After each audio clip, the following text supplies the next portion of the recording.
안녕하십니까. 우리 인생의 황금기를 보내고 계신 선배님, 친구 여러분. 살아보니 어떻습니까? 우리네 인생이 참 계획대로만 되지는 않더군요. 젊을 땐 그저 앞만 보고 달렸는데 이제 뒤를 돌아보니 예상치 못한 언덕과 골짜기가 참 많았습니다. 최근에 들은 한 이야기가 제 마음을 참 무겁게 합니다. 한 가정의 든든한 가장이 갑작스러운 병으로 쓰러지셨는데 병원비는 어찌어찌 해결했지만 그 들을 감당하지 못해 온 가족이 고통받고 있다는 소식이었습니다. 나는 괜찮겠지 하는 마음, 저도 왜 없겠습니까? 하지만 세월은 기다려주지 않고 위기는 예고 없이 찾아오는 것이 인생이더군요. 매달 따박따박 들어오는 연금만 믿고 있다가 갑자기 목돈이 필요한 순간이 닥쳤을 때, 그때 기댈 곳이 없다면 얼마나 막막하고 서럽겠습니까? 자식들한테 송 벌리기도 미안하고 평생 쌓아온 자존심이 무너지는 것 같아 밤잠 설치게 될 겁니다. 성실하게 살아온 죄밖에 없는데 한순간의 위기로 모든 것을 잃는 그런 억울한 일은 이제 없어야 합니다. 오늘 제가 드리는 이야기는 남의 이야기가 아니라 바로 내일의 나와 우리 가족의 이야기일 수 있습니다. 부디 잠시만 귀를 기울여 주십시오. 경기도 안산, 햇볕이 잘 들지 않는 오래된 아파트 8층, 복도를 따라 걸으면 맨 끝 삐걱이는 현관문 너머로 김도연 어르신의 하루가 시작됩니다. 올해 72, 그의 아침은 언제나 손때 묻은 낡은 휴대폰을 가만히 만져보는 것으로 시작되지요. 요즘 젊은이들이 쓰는 번쩍이는 최신 휴대폰과는 비교도 할 수 없습니다. 화면 귀퉁이는 거미줄처럼 금이 가 있고 전화벨이 울려도 화면, 손글씨가 흐릿해 귀부터 바싹 갖다 대야 하는 10년도 더 된 물건입니다. 하지만 도연 어르신은 이 낡은 휴대폰을 보물처럼 여깁니다. 여기엔 당신의 한평생이 고스란히 담겨 있기 때문입니다. 수십 년간 연락이 끊겼던 고향 친구의 번호, 며느리가 보내준 손주 녀석의 첫걸음마 동영상, 그리고 세상을 떠난 아내가 마지막으로 보낸 오늘 저녁은 된장찌개 끓여 놓을게요.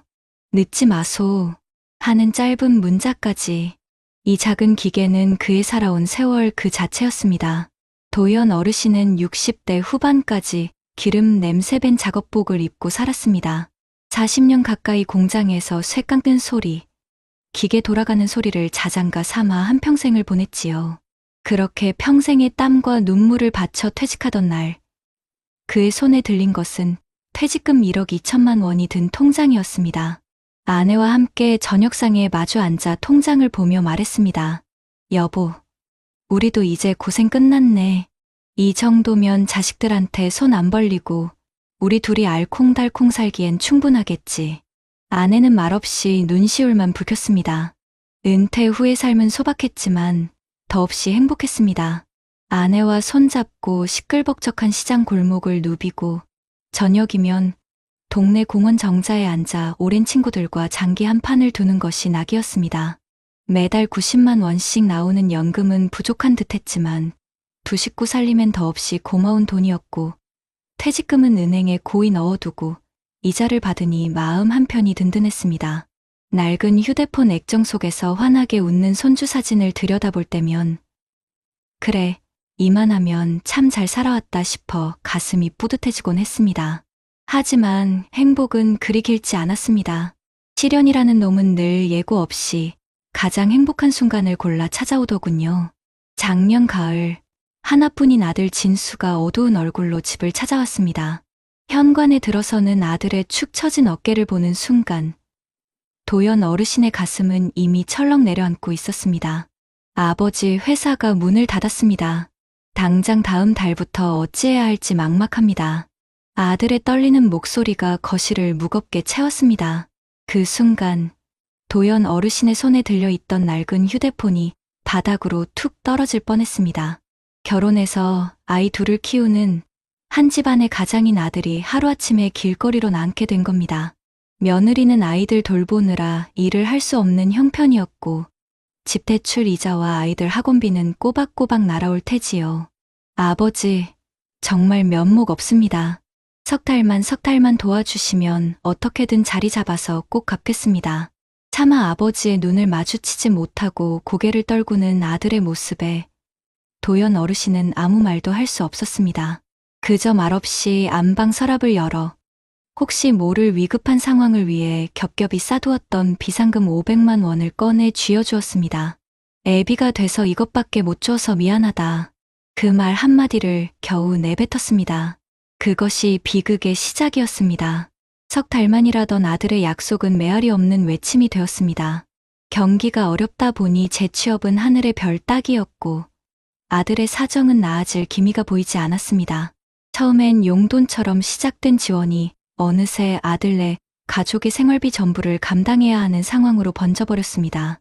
월 90만 원의 연금은 내 식구의 생활비와 손주들의 학원비 앞에 속수무책이었습니다.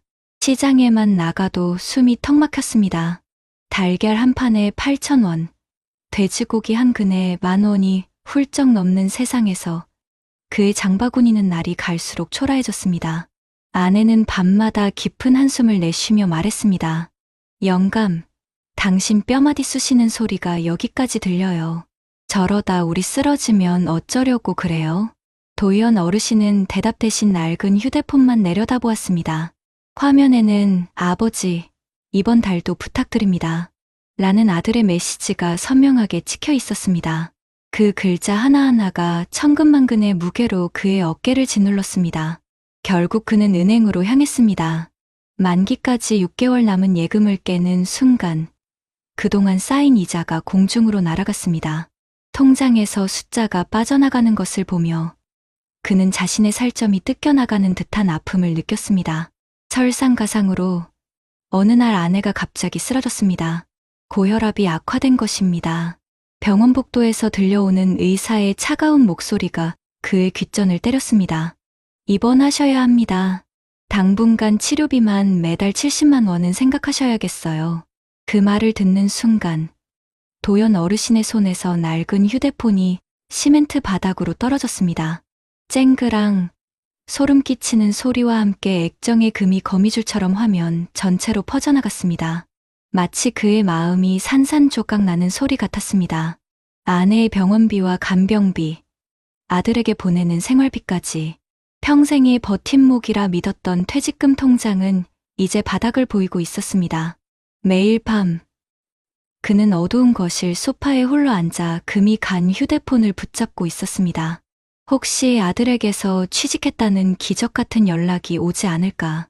혹시 병원에서 아내의 상태가 좋아졌다는 전화가 오지 않을까? 하지만 낡은 휴대폰 화면에 떠오르는 것은 은행에서 보낸 잔액 부족 알림 문자와 아버지, 죄송합니다로 시작하는 아들의 또 다른 송금 요청 메시지뿐이었습니다. 그 차가운 글자들을 보며 도연 어르신은 소리 없는 눈물을 삼켜야 했습니다. 겨울을 재촉하는 찬비가 유리창을 때리던 어느 날이었습니다.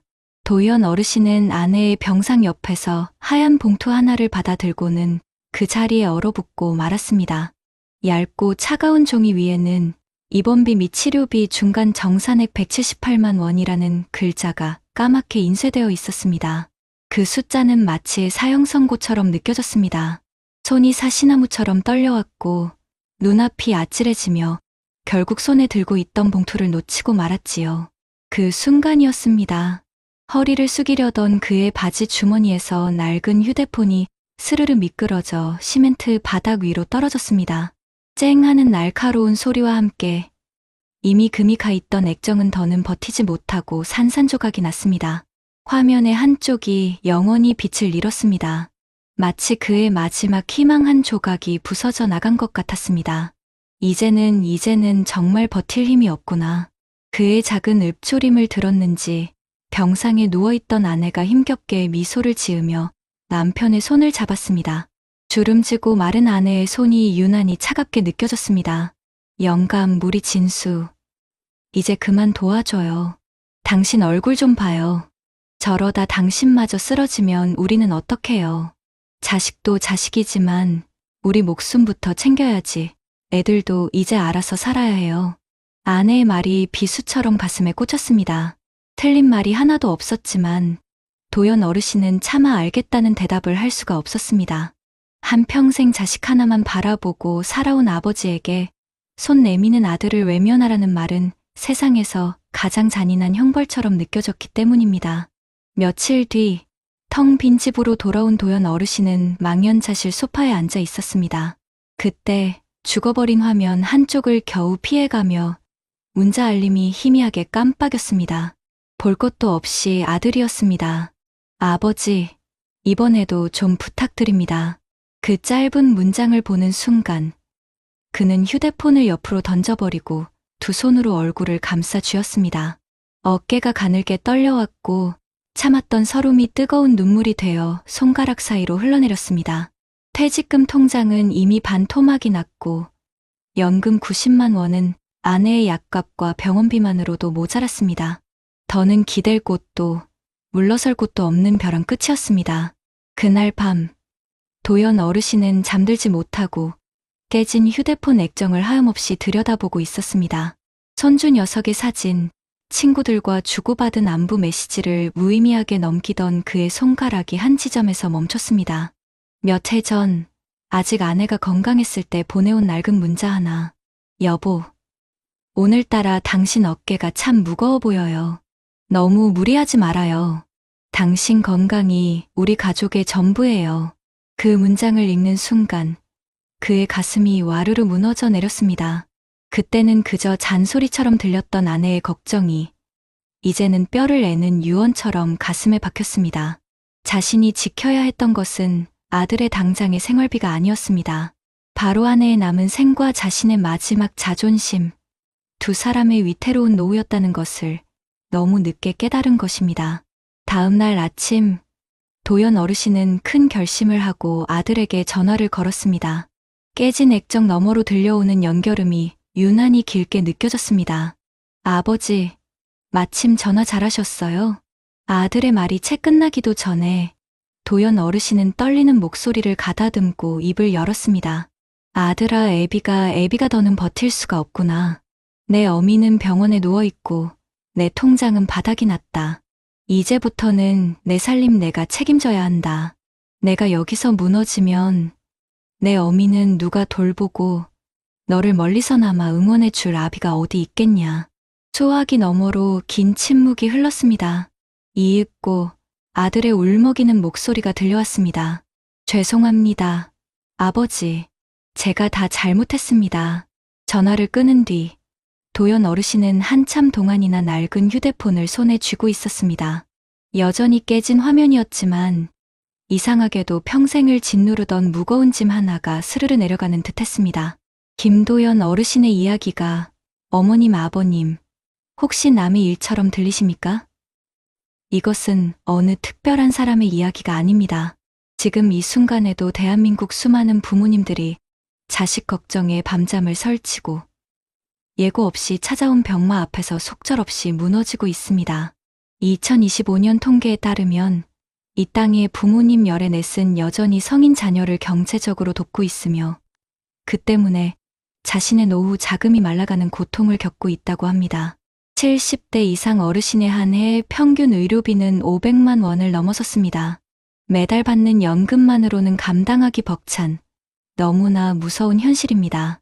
도연 어르신의 깨진 휴대폰은 바로 우리 모두의 위태로운 노후를 비추는 거울입니다.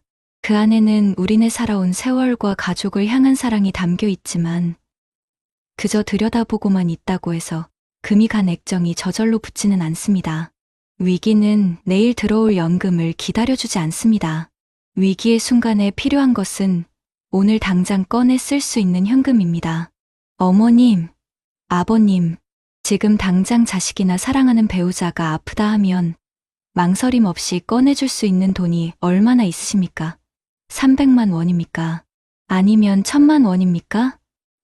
그 숫자가 바로 우리네 인생의 마지막 자존심을 지켜줄 최후의 보루일지도 모릅니다. 이제는 누군가에게 기대는 삶이 아니라 우리 스스로를 지킬 최소한의 안전망을 준비해야 할 때입니다. 여러분 어떠시나요? 위의 사례는 정말 비참하고 서글픈 인생 아닌가요? 하지만 지금부터 소개해드리는 사례는 정반대의 선택으로 행복한 노후를 보내고 있는 분을 소개해드리겠습니다. 경기도 수원의 한 조용한 주택가. 올해 71, 정태식 어르신은 매일 아침 7시가 되면 낡은 자전거에 올라 근처 공원을 한 바퀴 도는 것으로 하루를 시작합니다. 자전거 바구니에는 늘 작은 손풍기와 물병이 들어 있습니다. 흰 머리가 성성해졌지만 얼굴엔 늘 잔잔한 미소가 번져 있습니다. 정태식 어르신은 60세까지 대기업 부품회사의 생산기술팀 부장으로 일했습니다. 공장에서 설비를 관리하고 사람들을 이끌던 그는 늘 묵묵하고 성실한 사람이었습니다. 정년 퇴직하던 날, 회사에서 받은 퇴직금은 1억 8천만 원. 그 돈을 손에 쥐었을 때 누구라도 느낄 수 있는 달콤한 유혹이 있었습니다. 이 돈으로 가게를 차리면 더 벌 수 있지 않을까? 혹은 아파트 하나 사두면 가격이 오르지 않을까? 주위 친구들은 하나같이 말했습니다. 퇴직금은 굴려야 돼. 가만히 두면 물가만 못 따라가. 하지만 태식 어르신은 달랐습니다. 그는 손에 쥔 통장을 보며 아내에게 말했습니다. 여보, 난 모르는 건 안 건드릴래. 우리 둘이 편히 살 수 있는 길을 찾자. 그의 아내는 고개를 끄덕이며 말했습니다. 그래요. 여태 일만 했잖아요. 이제는 지켜가는 게 제일 중요해요. 하지만 그렇게 굳은 결심을 했던 태식 어르신도 마음이 흔들린 순간이 있었습니다. 2022년 주변에서는 코인과 주식 이야기로 떠들썩했습니다. 친구 한 명은 3천만 원 넣었는데 2달 만에 2배가 됐다며 자랑했고, 다른 이는 상가 하나 분양받으면 월세가 꼬박꼬박 들어온다며 계약서를 흔들었습니다. 그럴 때마다 태식 어르신은 집안 서랍 속 두꺼운 노트를 꺼내보았습니다. 노트 속 첫 장에는 이렇게 적혀 있었습니다. 돈은 지키는 게 버는 것보다 어렵다. 그는 은퇴를 앞두고 수년 동안 노후 재무 설계 강좌를 다니며 적어둔 메모를 늘 곱씹었습니다. 그럼에도 불구하고 갈등은 찾아왔습니다. 아들이 직장에서 구조조정을 당했을 때였습니다. 아버지, 잠깐만 도와주시면 곧 정리할 수 있을 것 같습니다. 아들의 간곡한 부탁에 가슴이 무너져 내렸습니다. 하지만 태식 어르신은 단호하게 원칙을 세웠습니다. 아비가 도와줄 수 있는 건 조언이지 돈이 아니다. 내 살림은 내가 책임져야 한다. 처음엔 아들의 표정이 굳었지만 시간이 지나며 아들도 그 말의 무게를 이해하게 됐습니다. 노후는 언제나 예기치 않은 순간에 균열을 드러냅니다. 2023년 겨울, 집 보일러가 갑자기 멈췄습니다. 수리기사는 교체해야 한다며 120만 원이라는 금액을 내밀었습니다. 순간 당황스러웠지만 그는 준비해둔 비상금 통장을 열었습니다. 그래, 이런 날을 위해 모아둔 거지. 망설임 없이 현금을 꺼내 들었고 그날 저녁 따뜻한 온기가 집안을 다시 채웠습니다. 또 한 번의 위기는 아내의 갑작스러운 허리 디스크 수술이었습니다. 수술비와 입원비, 재활치료비까지 합치면 수백만 원이 훌쩍 넘는 돈이 필요했습니다. 주변에선 보험으로 다 되는 거 아니냐고 물었지만 실제로는 그렇지 않았습니다. 보험금으로 충당되지 않는 비용이 계속 쌓였습니다. 하지만 태식 어르신은 당황하지 않았습니다. 퇴직 후 매달 20만 원씩 별도의 의료 비상금 계좌에 꾸준히 넣어둔 덕분이었습니다. 그 돈이 모여 1,000만 원 가까운 안전망이 생겨 있었고 아내의 치료비는 거기서 해결할 수 있었습니다. 아내는 병실에서 눈시울을 붉히며 말했습니다. 당신 덕분에 이렇게 편히 치료받네요. 정말 고마워요. 태식 어르신은 미소를 지으며 답했습니다. 내가 지켜야 할 건 돈이 아니라 바로 당신이니까. 많은 부모들이 자녀의 어려움 앞에서 결국 노후 자금을 쏟아붓곤 합니다. 하지만 태식 어르신은 다른 길을 선택했습니다. 아들이 힘들 때는 밥상을 차려 함께 먹고 며느리가 지칠 때는 손주를 봐주며 시간을 나누었습니다. 돈 대신 시간을 주고 조언을 나누며 관계를 지켜냈습니다. 덕분에 자녀들과의 관계는 멀어지지 않았습니다. 오히려 아들은 나중에 새 일자리를 얻은 뒤 고맙다며 용돈을 건네려 했지만 태식 어르신은 웃으며 말했습니다. 아버지는 내가 다시 일어선 것만으로 충분하다. 2024년 여름, 갑작스러운 소식이 들려왔습니다. 정태식 어르신의 오랜 친구이자 함께 공장에서 일했던 동료, 박만수 씨가 뇌경색으로 쓰러진 것이었습니다. 병원비와 간병비에 허덕이던 만수 씨 가족은 결국 노후 자금을 다 써버렸고 아들은 해외에서 연락조차 닿지 않는 상황이라 했습니다. 병실에서 만수 씨 아내가 흐느끼며 말했습니다. 태식 씨, 당신은 참 현명했어. 우리는 왜 그때 그렇게 무모했을까? 그 말을 들으며 태식 어르신은 깊은 충격을 받았습니다. 만수 씨는 자신과 똑같은 직장에서 같은 연배로 은퇴했던 동료였습니다.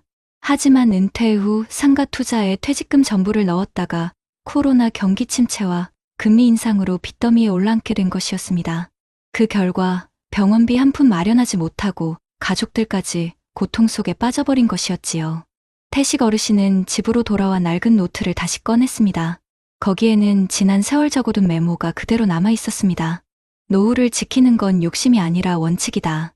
그 문장이 유난히 눈에 들어왔습니다. 그리고 그해 가을, 태식 어르신의 집에도 큰일이 닥쳤습니다. 아내가 계단에서 넘어져 고관절 골절 수술을 받게 된 것입니다. 수술비와 재활치료비로 1천만 원 가까운 비용이 필요하다는 의사의 말에 잠시 공기가 얼어붙었습니다. 하지만 태식 어르신은 흔들리지 않았습니다. 그는 이미 수년 전부터 의료 비상금 계좌를 따로 운영해왔고 또한 매달 조금씩 모은 생활 비상금 통장에도 넉넉히 돈이 쌓여 있었습니다. 걱정하지 마.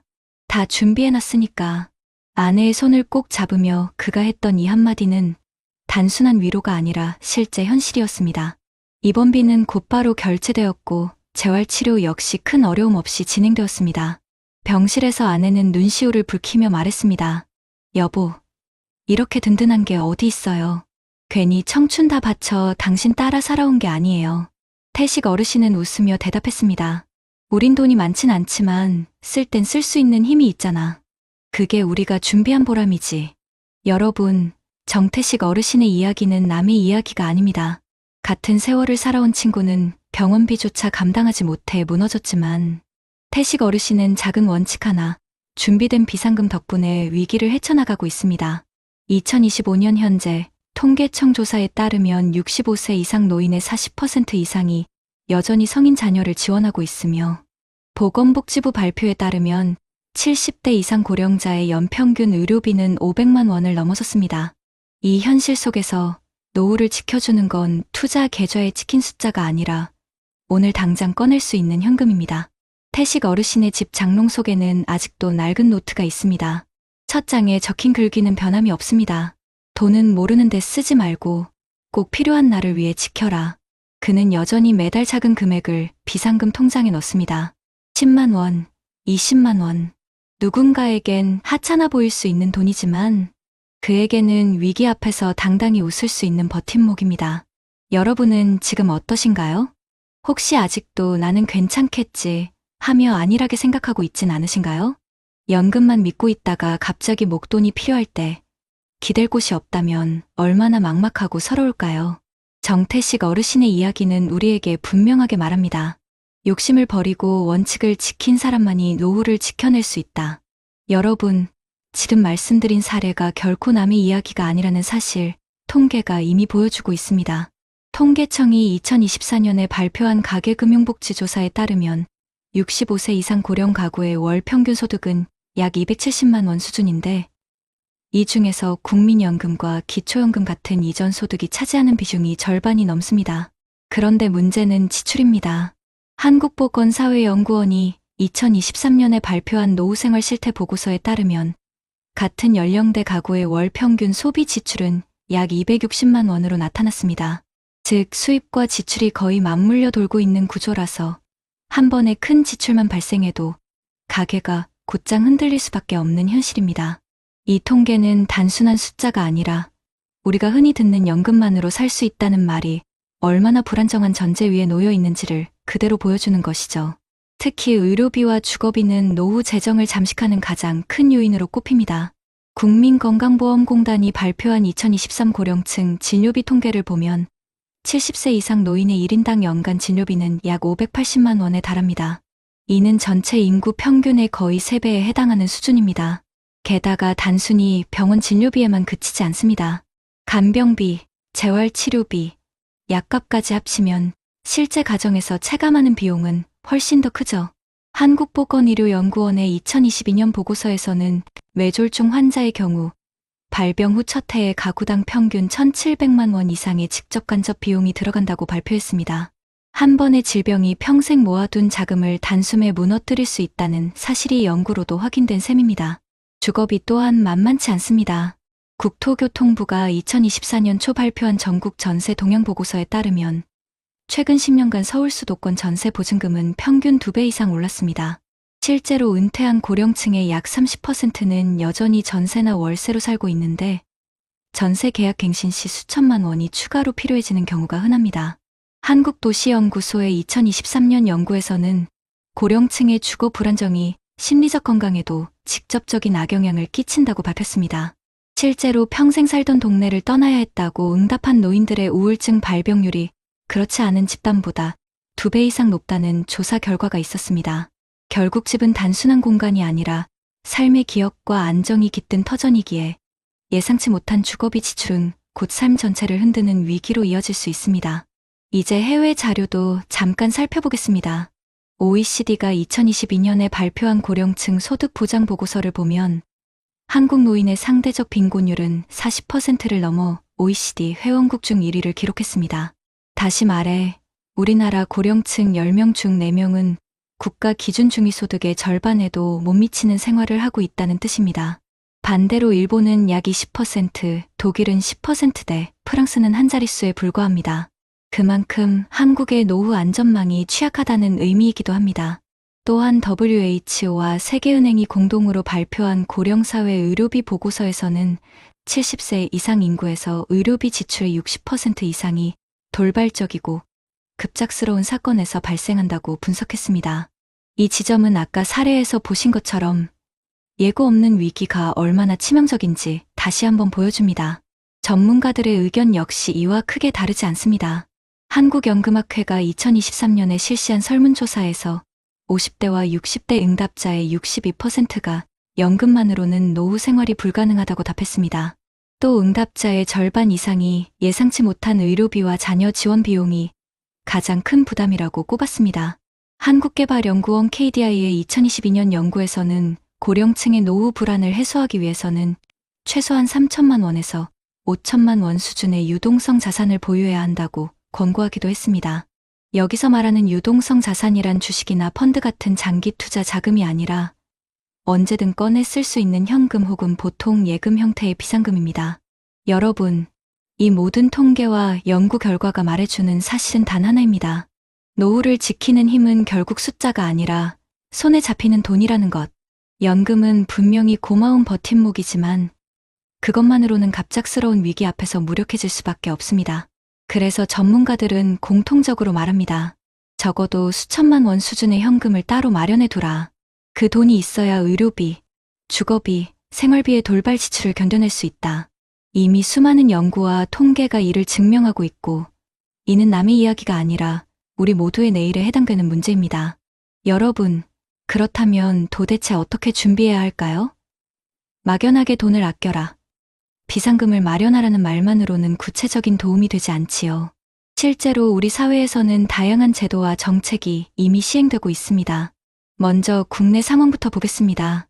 보건복지부는 2023년부터 노인 긴급돌봄 지원제도를 확대해 갑작스러운 질병이나 부상으로 간병이 필요할 때 단기적으로 간병인을 지원하는 서비스를 운영하고 있습니다.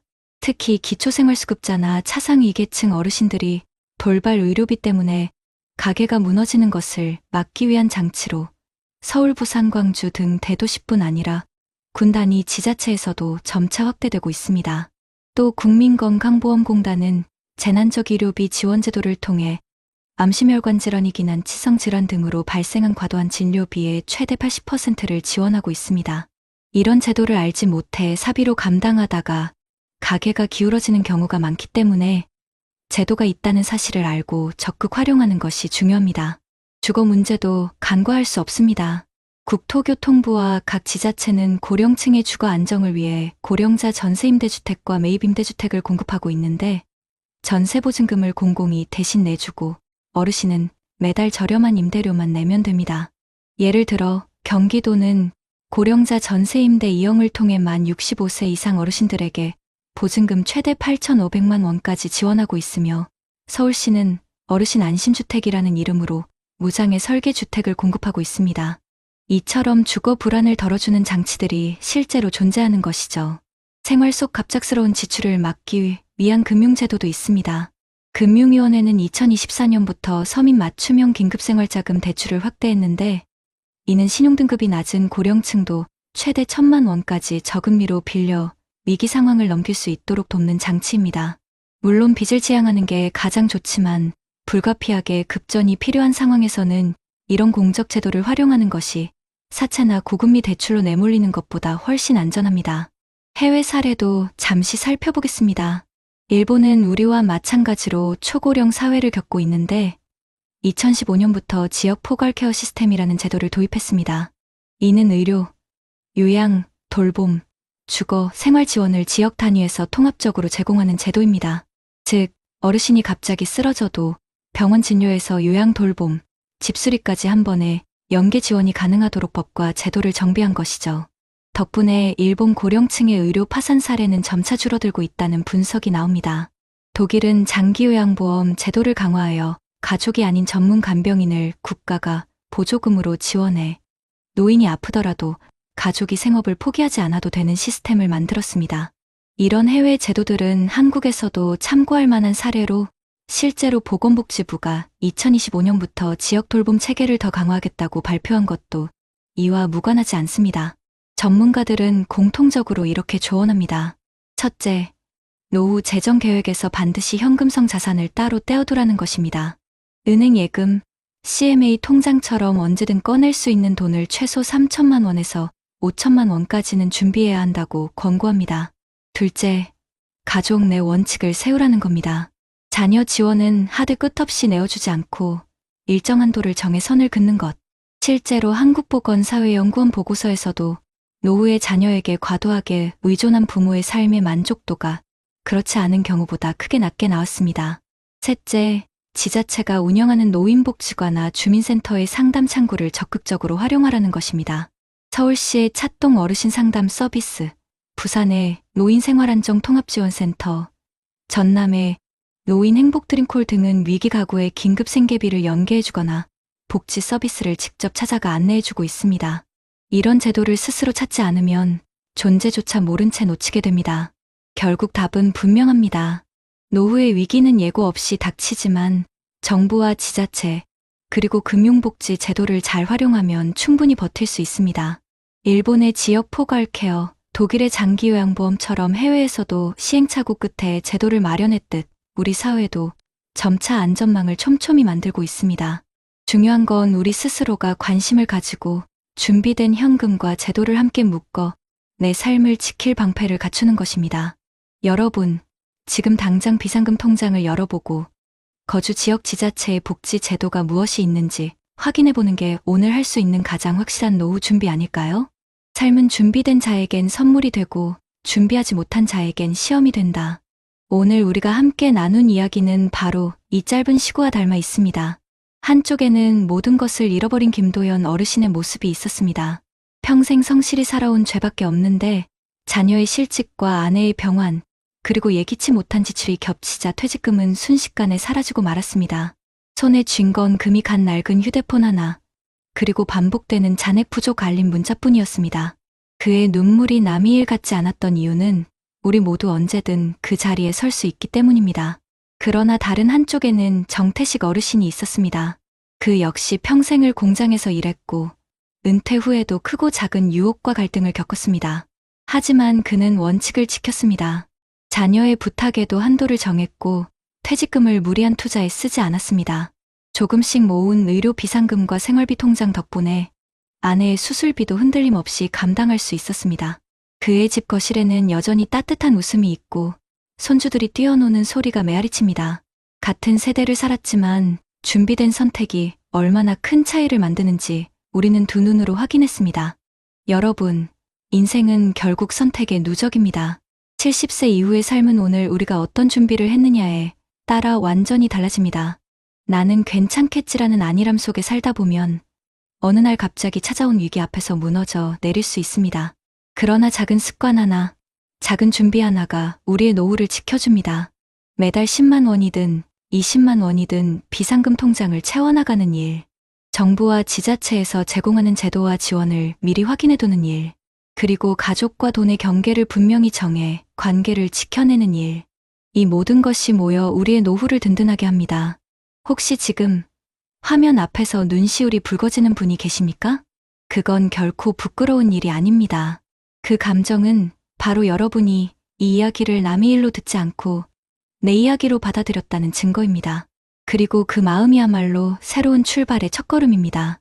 김도연 어르신처럼 낡은 휴대폰만 쥐고 눈물 짓는 노후가 될지, 아니면 정태식 어르신처럼 준비된 통장 덕분에 웃음을 지킬 수 있을지는 지금 이 순간에 우리의 선택에 달려 있습니다. 사랑하는 가족에게 당당한 가장으로, 든든한 어머니 아버지로 남기 위해서라도 이제는 내일이 아니라 오늘을 준비해야 합니다. 여러분, 비상금은 단순한 돈이 아니라 가족의 삶과 존엄을 지켜주는 마지막 방패입니다. 오늘 이야기가 여러분의 가슴에 작은 울림이 되길 바랍니다. 눈물로 끝나는 노후가 아니라 미소로 이어지는 노후를 선택하는 것. 그것이 우리가 지금부터 할 수 있는 가장 값진 준비입니다. 그러니 부디 지금 이 순간부터 시작해 보십시오.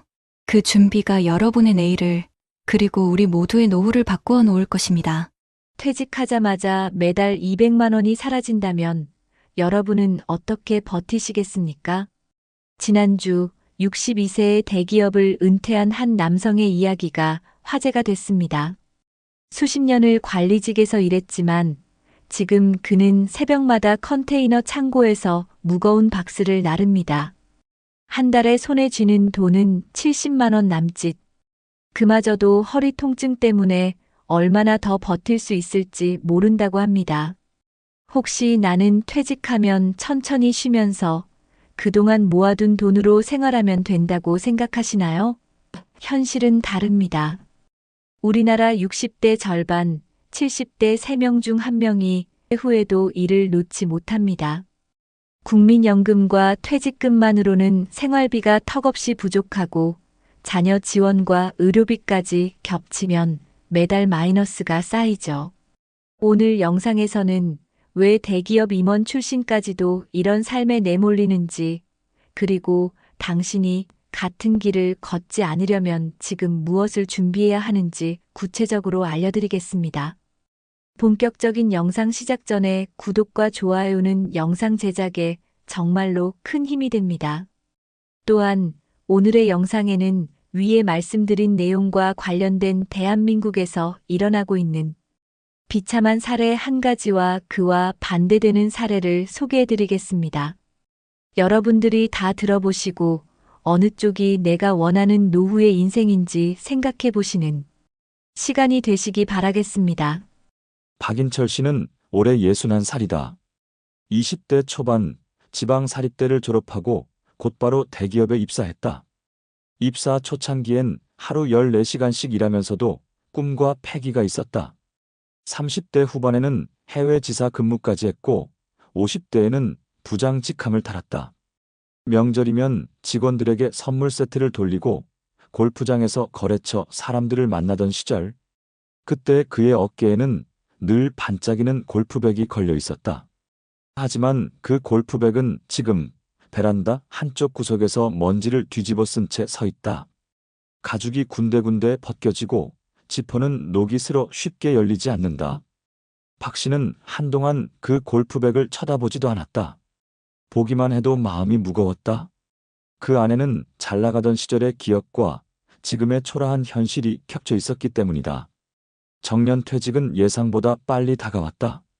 회사는 구조조정이라는 명목으로 희망퇴직을 권유했고 그는 33년간의 직장 생활을 접었다. 퇴직금은 약 2억 2천만 원. 처음엔 넉넉하다고 생각했다.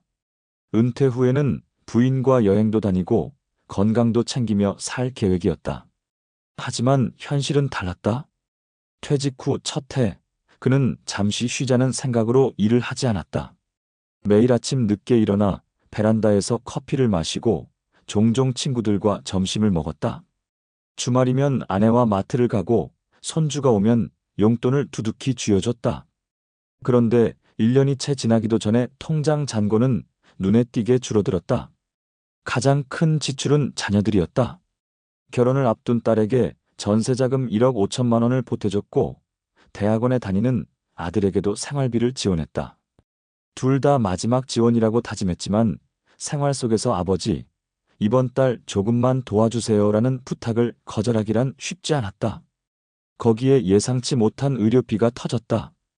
부인의 무릎 수술, 본인의 허리 치료비, 그리고 노부모님의 요양원 비용까지 매달 고정 지출이 400만 원 가까이 나갔다. 국민연금은 한 달에 130만 원 남짓, 그 돈으로는 턱없이 부족했다. 2년째가 되자 박 씨는 심리적으로도 힘들어졌다. 평일 낮에 집에 있는 시간이 많아지면서 부인과의 대화가 잦아졌지만 그 내용은 주로 돈과 생활비 얘기였다. 당신, 다음 달 카드값 어떻게 할 거야? 이번 달도 적자야. 작은 말싸움이 잦아졌고 그는 자신이 쓸모없는 사람이 된 것 같았다. 주변 친구들도 달라졌다. 현역으로 일하는 친구들과는 점점 연락이 뜸해졌다. 모임에 나가면 요즘 뭐해? 라는 질문이 가장 부담스러웠다. 한때는 회식 자리에서 술값을 계산하며 이 정도 여유는 있어야지라고 웃던 사람이었는데 이제는 모임 회비도 아깝게 느껴졌다. 그 무렵 박 씨는 우연히 한 지인의 소개로 택배 상하차 아르바이트를 시작했다. 새벽 5시 반, 어둠이 채 가시지 않은 시간에 집을 나서 물류센터로 향했다. 처음에는 몸이 버텨줄까 걱정했지만 일단은 생활비를 보탤 수 있다는 생각에 버텼다. 하루 4시간 무거운 상자를 들고 내리기를 반복했다. 한 달에 받는 돈은 80만 원 조금 넘었다. 하지만 그 일은 오래 지속하기 어려웠다. 허리 통증이 심해졌고 손목 관절도 상했다. 결국 그는 일을 그만둘 수밖에 없었다. 일을 그만두자마자 다시 불안이 밀려왔다. 앞으로 남은 20년 이렇게 살아도 괜찮을까? 라는 생각이 머릿속을 떠나지 않았다. 어느 날 박 씨는 베란다를 정리하다가 먼지 쌓인 골프백을 꺼냈다. 예전엔 주말마다 골프장에서 거래처 사람들과 웃고 떠들었는데 이제는 함께 라운딩할 사람조차 없었다. 손에 잡힌 골프채를 바라보다가 그는 조용히 그것을 다시 넣어두었다. 그는 다시 일을 찾아보기로 했다. 하지만 현실은 냉정했다. 60대 초반 남성에게 돌아오는 일자리는 경비직, 주차관리, 건물 청소 같은 단순 노무직뿐이었다. 시급은 최저임금 수준이었고 하루 종일 서 있어야 하는 경우가 많았다. 그마저도 경쟁이 치열해 자리를 구하기 쉽지 않았다. 이제 그는 고민한다. 남은 퇴직금은 줄어들고 있고 자녀들의 독립은 아직 멀었다. 건강은 예전 같지 않고 사회와의 연결고리는 점점 끊어지고 있다. 베란다 한쪽에서 그를 바라보는 낡은 골프백이 마치 너 지금 괜찮은 거야? 라고 묻는 것 같았다. 박인철 씨의 하루는 요즘 단조롭다. 아침 6시 오래된 알람 시계 소리에 눈을 뜬다. 예전 같으면 회사 메일을 확인하거나 아침 회의 준비를 했겠지만 이제는 커피 포트를 켜고 베란다로 나가 날씨를 확인하는 것이 첫 일과다. 베란다 한쪽 구석, 여전히 그 낡은 골프백이 시야에 들어온다. 당신, 오늘은 어디 나가? 아내의 목소리가 부엌에서 들린다. 아니, 그냥 이력서 좀 더 넣어보려고. 아내는 말없이 고개를 끄덕인다. 예전 같으면 출근 전 부부가 대화를 나누는 시간이 짧았지만 요즘은 대화가 길어졌다. 문제는 그 내용이 대부분 생활비와 건강 이야기라는 점이다. 그날도 그는 노트북을 켜고 구인 사이트를 살폈다. 경비직, 아파트 관리직, 마트 진열 알바. 시급은 비슷했다. 하루 8시간 이상 서 있어야 하거나 밤샘 근무를 해야 하는 자리도 많았다. 젊은 시절부터 허리 디스크로 고생해온 박 씨에게는 쉽지 않은 조건이었다. 며칠 뒤 어렵게 한 경비직 면접을 봤다. 면접관은 그의 이력서를 훑어보며 웃었다. 대기업 부장 출신이시네요. 그런데 경비 일이 쉽지는 않은데 괜찮으시겠어요? 네, 뭐든 할 수 있습니다. 그 말이 입 밖으로 나오는 순간 마음 한구석이 씁쓸했다. 일은 생각보다 힘들었다. 좁은 경비실에서 하루 종일 CCTV를 지켜보거나 택배를 받아 주민들에게 전달하는 일, 아파트 단지 한 바퀴를 도는 순찰도 만만치 않았다. 한겨울 새벽 칼바람을 맞으며 단지를 걷다 보면 내가 왜 여기서 이러고 있나 하는 생각이 들기도 했다. 그러나 매달 들어오는 150만 원 남짓한 월급은 생활비에 큰 도움이 됐다. 국민연금과 합치면 그나마 숨통이 조금 트였다. 문제는 몸이었다. 발목과 무릎 통증이 심해져 결국 석 달 만에 일을 그만둬야 했다. 그 무렵 딸이 찾아왔다. 아빠, 혹시 전세 만기 연장을 하려면 보증금을 조금 올려야 하는데? 그 말에 박 씨는 잠시 말이 막혔다. 이미 딸 결혼 때 1억 5천만 원을 보태줬는데 또 돈을 내야 하나 고민이 됐다. 하지만 안 된다는 말을 차마 하지 못했다. 결국 적금 하나를 해약해 딸에게 건넸다. 점점 줄어드는 통장 잔고를 볼 때마다 불안은 커졌다. 퇴직 후 5억이 넘던 돈이 이제 절반 이하로 줄었다. 앞으로 몇 년을 이렇게 버틸 수 있을까? 어느 날 박 씨는 친구 모임에 나갔다. 예전 직장 동료들이 모인 자리였다. 한 친구는 자영업을 하다 빚을 져서 고생 중이라고 했고, 다른 친구는 지방 소도시로 이주해 생활비를 줄이고 있다고 했다. 모임이 끝날 즈음 한 친구가 물었다. 인철아, 너는 요즘 뭐 하냐? 그 질문에 박 씨는 잠시 웃으며 대답했다. 그냥 이것저것 해.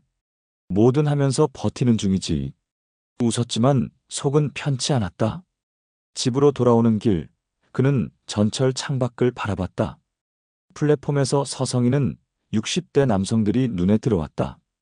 누군가는 배달 가방을 메고 누군가는 건설 현장 안전모를 들고 있었다. 다들 나처럼 살고 있구나 하는 생각이 들었다. 그날 밤 박 씨는 오래된 골프백을 꺼냈다. 골프채를 하나씩 꺼내 닦으며 옛 기억을 떠올렸다. 회사에서 인정받던 시절, 거래처 사람들과 웃으며 필드를 걸었던 순간들. 하지만 지금은 골프장 입구를 지나는 것도 부담스럽다. 그는 결심했다. 다시 한번 일을 찾아보자고. 이번에는 단순히 생활비를 벌기 위한 일이 아니라 오래 할 수 있고 몸에 무리가 덜 가는 일을. 그래서 지역 평생교육원에서 진행하는 시니어 재취업 프로그램에 등록했다.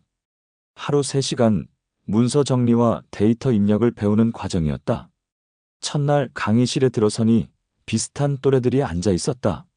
어떤 이는 퇴직한 공무원, 또 다른 이는 자영업 실패 후 재기를 꿈꾸는 사람이었다. 수업이 끝난 뒤 커피를 마시며 이런저런 이야기를 나눴다. 모두 각자의 사정은 달랐지만 공통점이 있었다.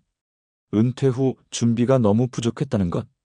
박 씨는 수업을 마치고 집에 돌아오며 베란다의 낡은 골프백을 떠올렸다. 언젠가는 그 골프백을 들고 다시 필드를 걸 수 있을까? 하지만 지금은 그보다 중요한 게 있다. 당장의 생활, 그리고 앞으로의 20년을 지탱할 새로운 일자리였다. 그는 노트북을 켜고 채용 공고를 다시 검색했다. 이번에는 예전처럼 경력직이나 관리직 키워드 대신 시니어 사무보조, 자료입력 같은 검색어를 입력했다. 이력서를 수정하며 그는 자신이 새로운 삶을 준비하고 있다는 걸 느꼈다. 베란다의 골프백은 여전히 낡았지만 박 씨의 표정은 조금 달라졌다. 예전의 자신감과는 다르지만 그래도 무언가를 향해 다시 나아가는 표정이었다. 여러분 어떠시나요? 위의 사례는 정말 비참하고 서글픈 인생 아닌가요? 하지만 지금부터 소개해드리는 사례는 정반대의 선택으로 행복한 노후를 보내고 있는 분을 소개해드리겠습니다. 박성훈 씨, 올해 65살. 그는 한때 제조업 분야에서 중견기업 재무이사로 일했던 사람이다. 대학 졸업 후 곧바로 입사해 35년간 한 회사를 지켰다. 그러나 그의 노후는 우리가 흔히 보는 퇴직 후 불안과는 거리가 멀다. 이유는 단순하지만 꾸준한 실천에 있었다. 40대 초반 박 씨는 퇴직을 20년 이상 앞두고도 이미 은퇴 후의 삶을 계획했다. 그는 회사에서 연봉이 오르기 시작하던 시기에 생활 수준을 불필요하게 높이지 않았다. 동료들이 외제차를 바꾸고 해외여행을 다니던 시절, 그는 10년 된 국산차를 타며 휴가는 주로 국내에서 보냈다. 그가 집중한 건 두 가지였다. 연금과 현금 흐름 자산. 국민연금은 당연히 최대치로 납부했고 회사에서 제공하는 퇴직연금도 DC형으로 전환해 본인이 직접 관리했다.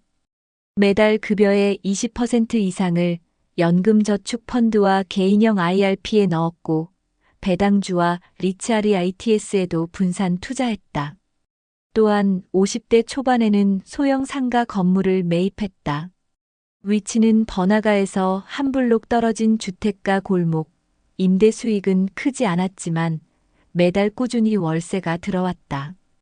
그는 노후의 가장 큰 적은 불규칙한 수입이라고 생각했다. 이런 습관은 가족과의 관계에도 영향을 미쳤다. 두 자녀가 대학을 졸업하자 그는 이제부터는 생활비와 결혼 자금은 스스로 마련하라는 원칙을 세웠다. 처음에는 아이들이 섭섭해했지만 곧 스스로 계획을 세우고 준비하는 법을 배웠다. 덕분에 박 씨 부부는 자녀의 결혼과 주거에 큰 돈을 쓰지 않았다. 퇴직 5년 전 그는 아내와 함께 노후 리허설을 했다. 실제 은퇴 후 받을 예상연금과 임대 수익을 계산해 매달 그 금액 안에서 생활해보는 연습이었다. 처음에는 불편했지만 소비 습관이 자연스럽게 바뀌었다. 그 과정에서 불필요한 보험 세개를 해지하고 유지비가 많이 드는 대형 아파트를 팔아 중형 아파트로 옮겼다. 남은 차액은 투자와 비상금으로 돌렸다. 퇴직한 해 그는 약 2억 8천만 원의 퇴직금을 받았다.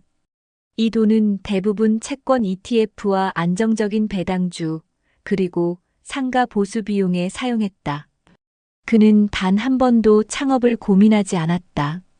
이유는 명확했다. 사업은 내 경험과 전혀 다르고 실패하면 다시 회복하기 어렵다는 걸 잘 알았기 때문이다. 퇴직 후 그의 하루는 여유롭지만 계획적이다. 아침 일찍 일어나 동네 뒷산을 1시간 걷고 오전에는 재무 공부나 독서를 한다. 오후에는 취미인 목공을 하거나 시니어 봉사단 활동에 참여한다. 한 달에 2번은 아내와 근교 여행을 다니고 손주와 함께 시간을 보낸다. 재정 상황도 안정적이다. 국민연금과 퇴직연금, 개인연금에서 매달 합산 280만 원 정도가 들어온다. 여기에 상가 임대료 120만 원, 배당금과 리츠 수익이 평균 40만 원 더해져 매달 440만 원 정도의 현금 흐름이 유지된다. 생활비로는 약 300만 원을 쓰고 나머지는 다시 투자하거나 여행 취미에 사용한다. 건강 관리에도 철저하다. 매년 정기 검진을 받고 식단을 직접 챙긴다. 술자리는 월 2회 이하로 제한했고 담배는 50대에 이미 끊었다. 덕분에 현재 혈압과 혈당 수치가 모두 정상이다. 무엇보다 그는 사회적 관계를 유지했다.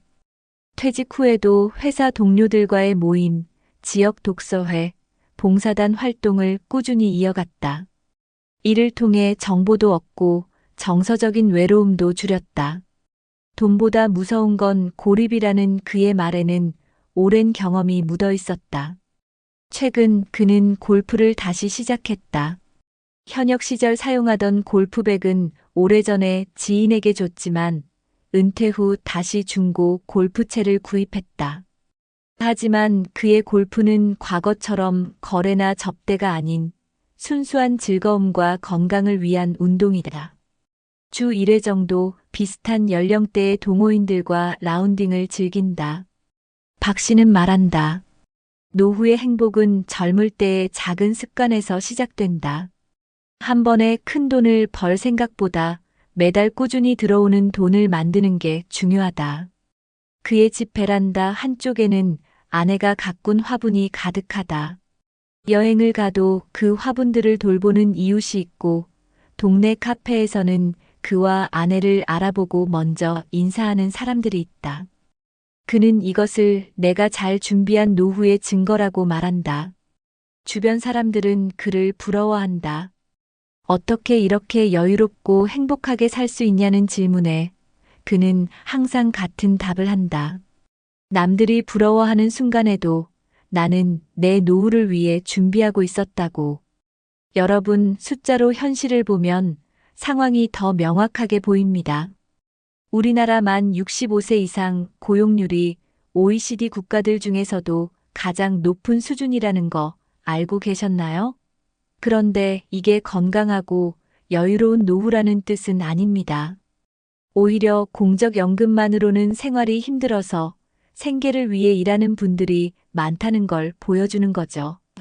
국제 통계를 보면 OECD 평균 고령층 고용률은 10%대 중반에 불과한데 우리는 30% 후반을 넘어섭니다.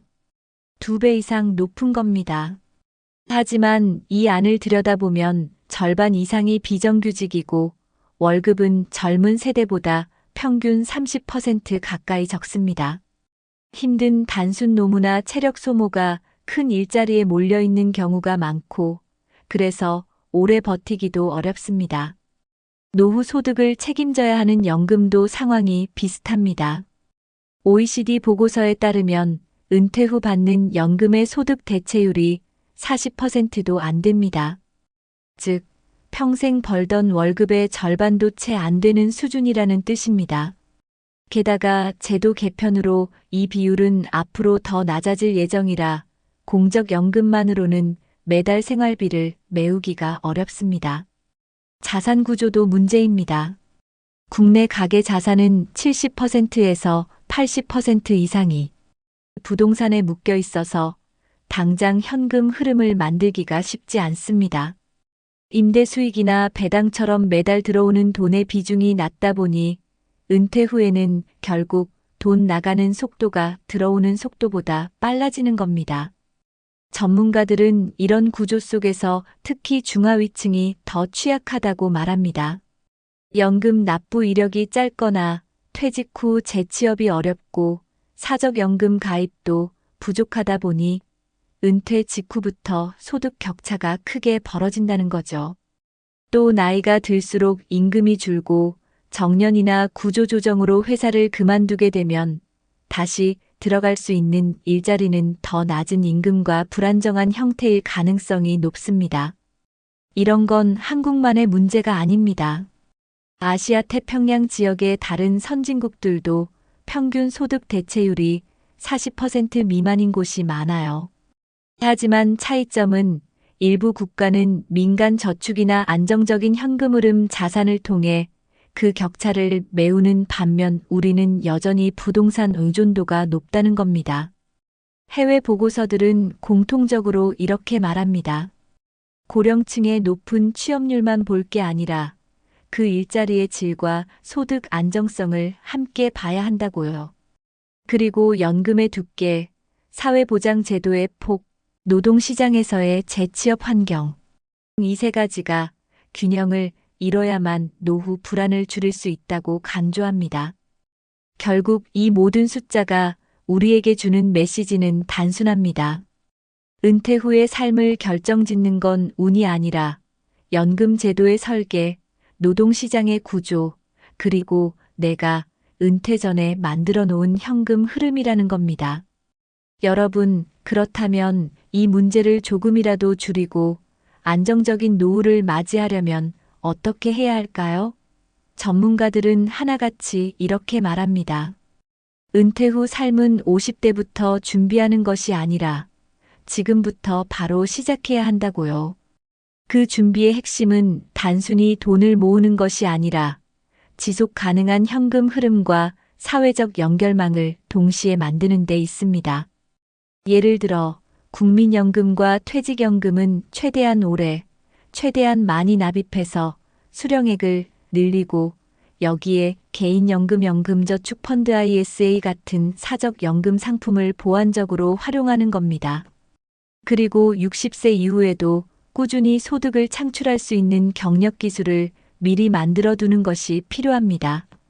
이건 단순한 이론이 아니라 실제로 국내 각 지자체에서도 적극적으로 권장하고 있는 방법입니다. 서울시는 시니어 재취업 캠퍼스를 운영하며 만 50세 이상 중장년층을 대상으로 컴퓨터 활용, 회계 실무 바리스타 돌봄 서비스 등 다양한 직업 교육을 제공합니다. 경기도는 5060 신중년 인생이 모작 지원센터를 통해 재취업 상담, 직무 교육, 창업 멘토링까지 패키지로 지원하고 있고, 부산시는 시니어 일자리 박람회를 정기적으로 열어 고령층과 구인 기업을 직접 연결해 줍니다. 이런 프로그램들은 무료 또는 저렴한 비용으로 참여할 수 있고, 실제로 참여한 사람들의 취업 성공률도 높은 편입니다. 또 단순히 소득만을 바라보는 것이 아니라 건강과 관계망을 지키는 활동도 중요합니다. 각 지자체는 복지관, 평생학습관, 시니어센터를 통해 노인 운동교실, 건강검진, 취미 동아리, 봉사활동 등을 운영하고 있습니다. 이런 활동에 참여하면 몸과 마음의 건강을 유지할 뿐 아니라 사람들과의 관계를 이어가며 정보와 기회를 얻을 수 있습니다. 해외 사례도 참고할 만합니다. 일본은 우리나라와 비슷하게 빠른 고령화를 겪고 있는데 실버인재센터 제도를 통해 은퇴한 고령층이 원하는 시간만큼 일할 수 있도록 지원합니다. 시구 단위로 센터를 설치해 단기 시간 재계약직 형태의 일감을 연결하고 임금을 합리적으로 책정해 생활비를 보충할 수 있게 하죠. 독일은 플렉시블 연금 제도를 도입해 연금을 받으면서도 일정 소득 범위 내에서 일을 할 수 있도록 하고, 이를 통해 은퇴자의 노동시장 참여를 장려합니다. 이런 제도는 소득을 늘릴 뿐 아니라 은퇴자의 사회적 역할을 유지시켜 심리적 안정에도 큰 도움이 됩니다. 결국 중요한 건 빨리 시작하는 것입니다. 자녀 지원은 원칙을 정해 통제하고 본인의 생활비와 노후 자금부터 우선 확보해야 합니다. 동시에 몸이 버틸 수 있는 범위에서 일을 오래 할 수 있도록 체력과 건강을 관리하고 새로운 기술을 익혀 일자리 선택 폭을 넓혀야 합니다. 그리고 무엇보다 은퇴 후에도 속해 있을 수 있는 내 사람들을 만드는 게 필요합니다. 동네 모임, 봉사활동, 평생교육과정 등에서 만난 사람들은 단순한 취미 친구가 아니라 위기 때 서로 도와줄 수 있는 안전망이 됩니다. 여러분, 노후 준비는 거창한 계획보다 작지만 꾸준한 실천에서 시작됩니다. 오늘 저녁 거실불을 끄고 하루 지출을 점검해 보세요. 내일은 동네 복지관이나 지자체 홈페이지를 들어가 시니어 교육과정을 하나 찾아보는 겁니다. 그리고 일주일에 한 번이라도 새로운 사람을 만나거나 내 건강을 위한 시간을 투자하세요. 이렇게 작은 행동들이 모이면 은퇴 후에도 경제적으로 안정되고 관계적으로 풍요로운 삶을 만들 수 있습니다. 노후는 준비한 만큼 편안해지고 준비하지 않은 만큼 버겁습니다.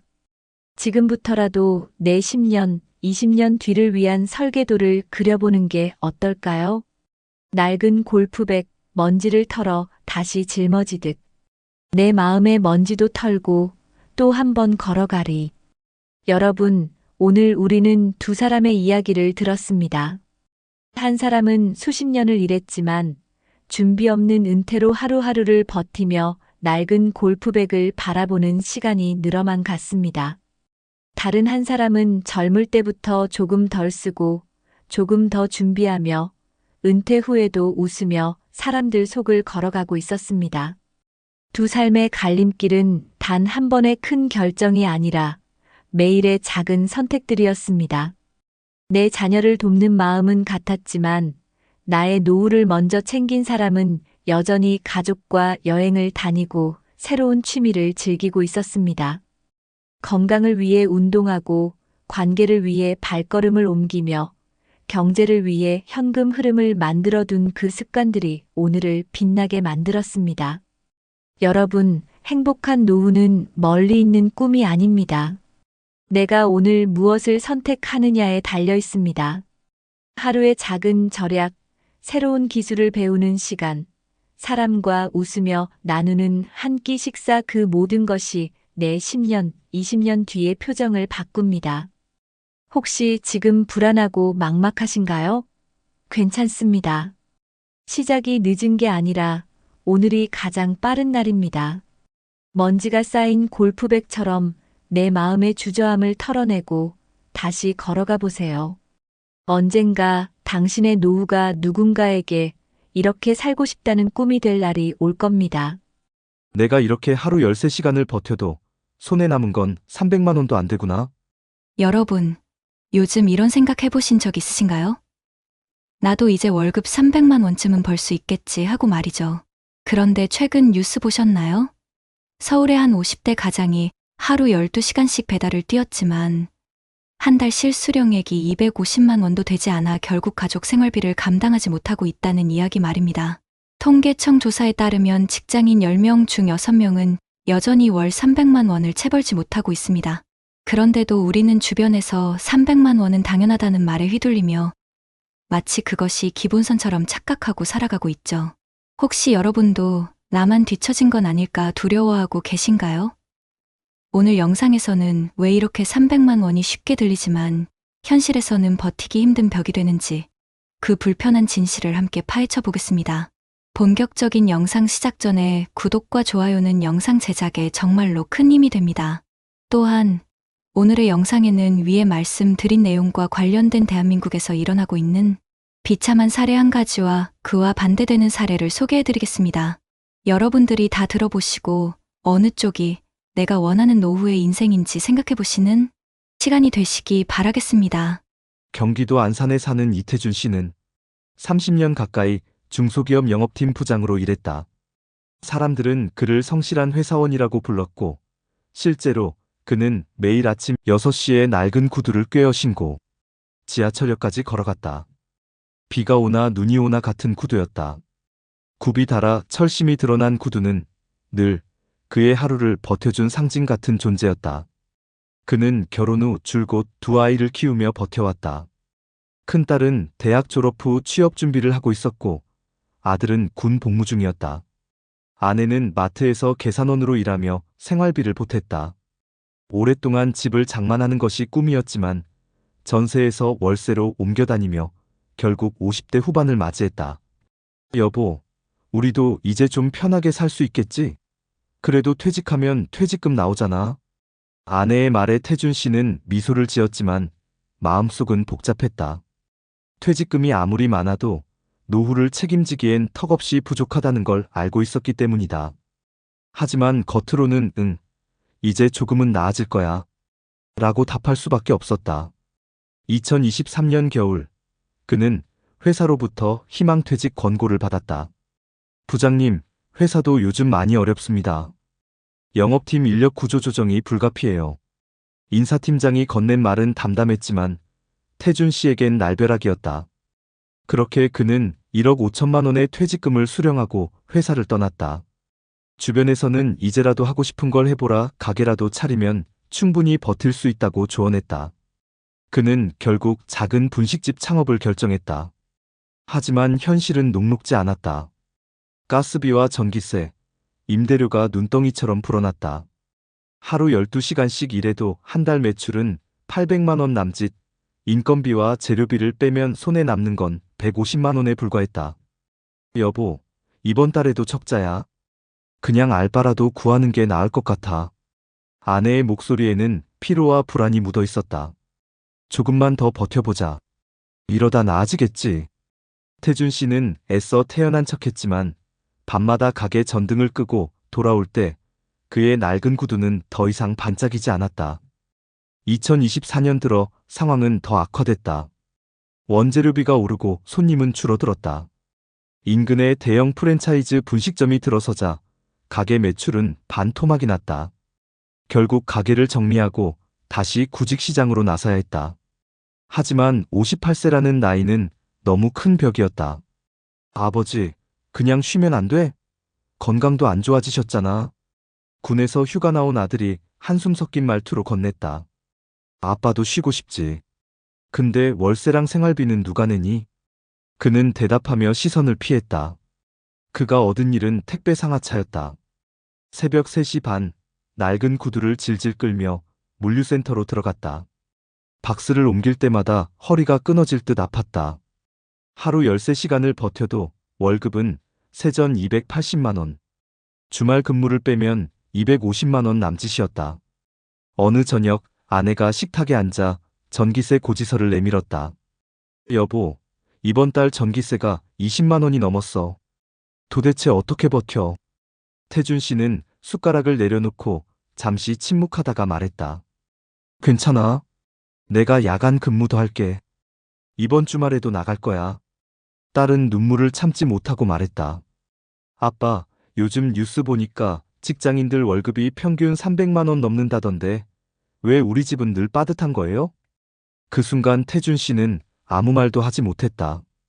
텔레비전에서 흘러나오는 뉴스 자막에는 대한민국 평균 월급 312만 원이라는 문구가 선명히 떠 있었다. 하지만 현실은 달랐다. 평균이라는 숫자가 그의 삶에는 닿지 않는다는 사실만 뼈저리게 느껴졌다. 밤이 깊어가자 그는 현관에 놓인 낡은 구두를 바라보았다. 구두 앞코는 해지고 가죽은 갈라져 있었다. 그 구두는 마치 자신처럼 지쳐 있었고 하루하루 버티며 꿋꿋하게 살아온 지난 세월의 그림자 같았다. 이태준 씨의 삶은 이렇게 변해갔다. 한때 영업팀 부장으로 수십 명의 후배를 이끌던 그가 이제는 새벽 물류창고에서 낡은 구두를 신고 박스를 옮기고 있었다. 사람들은 여전히 월급 300만 원쯤은 벌 수 있지 않냐고 쉽게 말한다. 하지만 그에게 300만 원은 넘을 듯 말 듯 늘 손에 잡히지 않는 허상 같은 숫자였다. 2024년 여름, 이태준 씨의 몸은 점점 한계에 다다르고 있었다. 새벽 3시 밤마다 눈을 비비고 일어나 낡은 구두를 꿰어 신고 물류센터로 향하는 일상이 이어졌다. 무더운 날씨 속에서 땀은 비오듯 흘렀고 허리와 무릎은 이미 망가져 있었다. 어느 날은 무거운 박스를 옮기다 허리를 삐끗해 그대로 바닥에 주저앉았다. 괜찮으세요? 라는 동료의 다급한 목소리가 들렸지만 그는 일어나지 못했다. 겨우 응급실에 다녀온 후에도 쉬지 못하고 다시 현장으로 돌아갔다. 하루라도 빠지면 월급이 깎이고 집으로 들어오는 생활비가 줄어들기 때문이다. 집에 돌아오면 현관에 벗어놓은 낡은 구두가 그를 기다리고 있었다. 가죽은 더 갈라져 있었고 굽은 완전히 닳아 있었다. 그는 구두를 손으로 쓸어내리며 속으로 중얼거렸다. 너도 많이 버텼구나. 근데 이제 나도 잘 모르겠다. 그날 밤 식탁 앞에 앉은 가족들은 서로를 바라보다가 결국 울음을 터뜨렸다. 아내는 조용히 말했다. 여보, 당신 이렇게 하다간 큰일 나. 이제 일 그만둬. 몸이 더 망가지면 우리 다 같이 무너져. 그러나 태준 씨는 대답하지 못했다. 오직 침묵만이 식탁 위를 가득 메웠다. 시간이 흐르면서 그는 한 가지 사실을 점점 더 깊이 깨달았다. 사람들이 말하는 월급 300만 원은 기본이라는 말은 단순한 환상에 불과했다는 것이다. 실제로 통계청 자료에 따르면 여전히 전체 근로자의 절반 이상은 월 300만 원에 미치지 못하고 있었다. 숫자는 평균을 말했지만 현실은 훨씬 냉혹했다.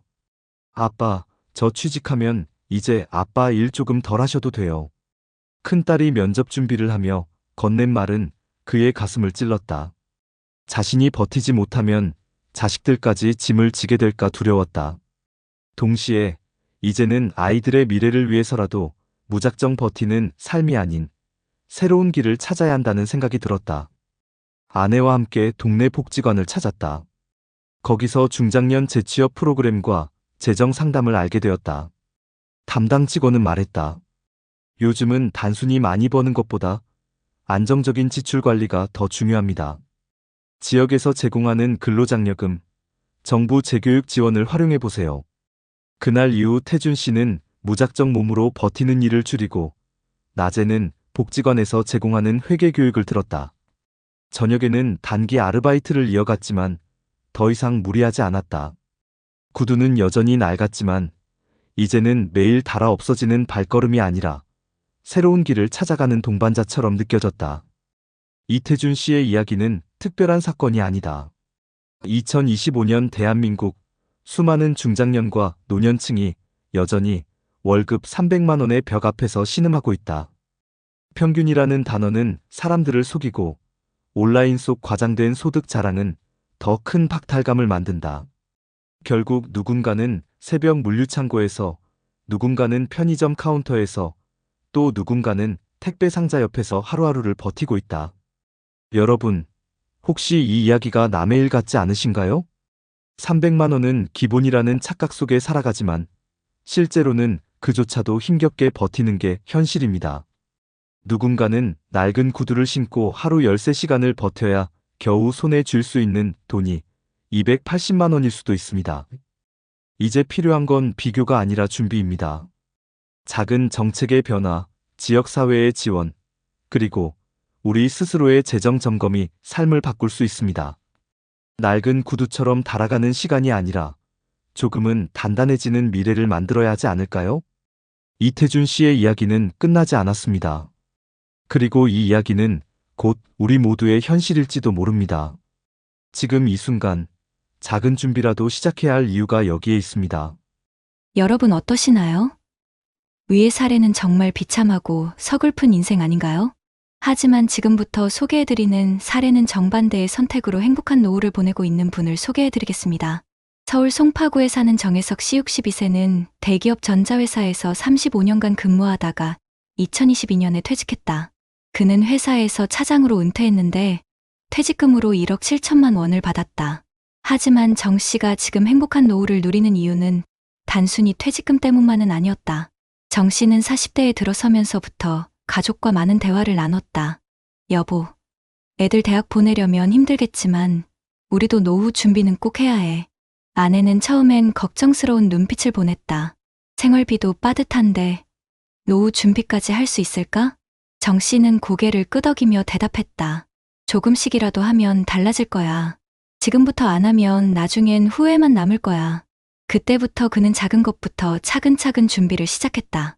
사내 적금과 개인연금, 그리고 장기 주택 청약을 포기하지 않았고 50대 중반 이후에는 건강관리를 위해 술자리를 줄이고 주말마다 걷기를 습관처럼 이어갔다. 하지만 그의 길도 순탄치만은 않았다.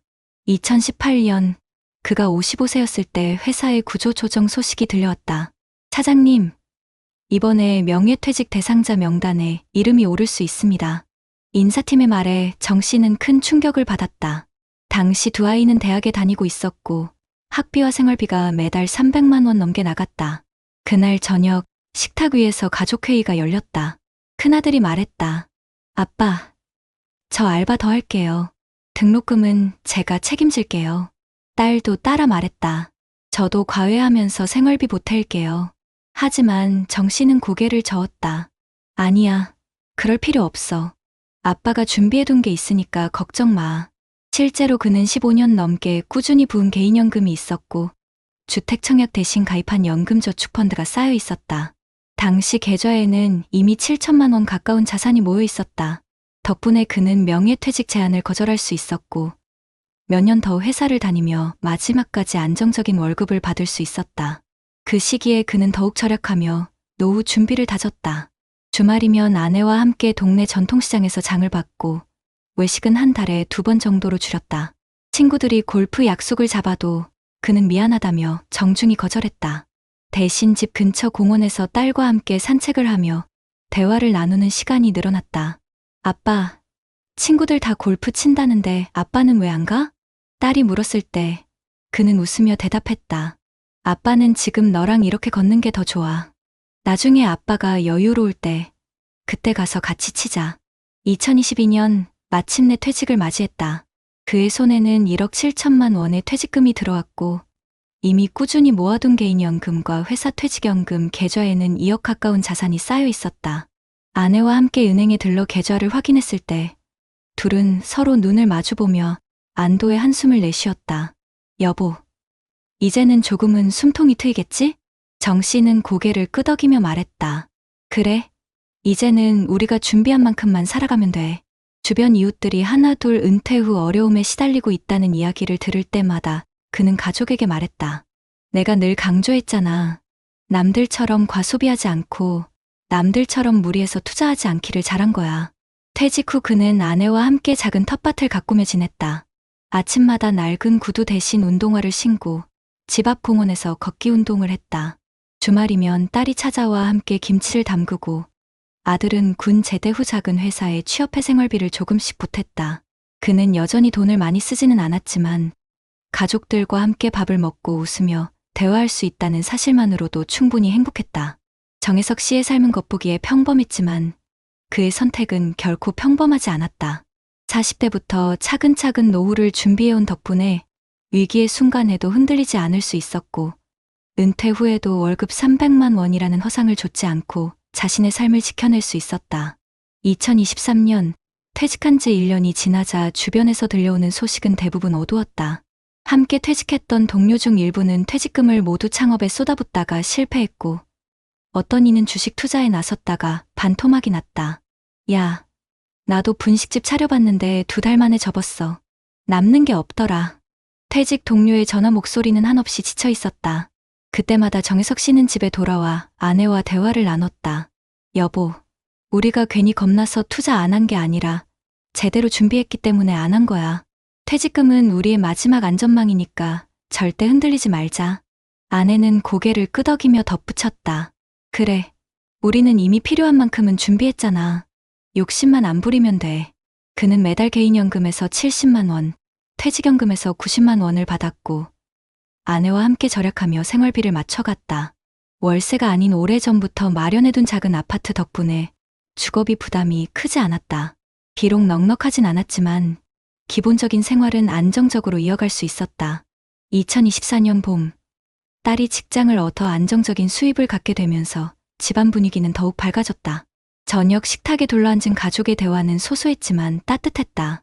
아빠, 첫 월급 받으면 맛있는 거 사드릴게요. 그래. 아빠는 내가 이렇게 자리 잡아가는 게 제일 기쁘다. 정 씨는 그제야 실감했다. 자신이 40대부터 준비했던 작은 선택들이 결국 오늘의 여유를 만든 것임을.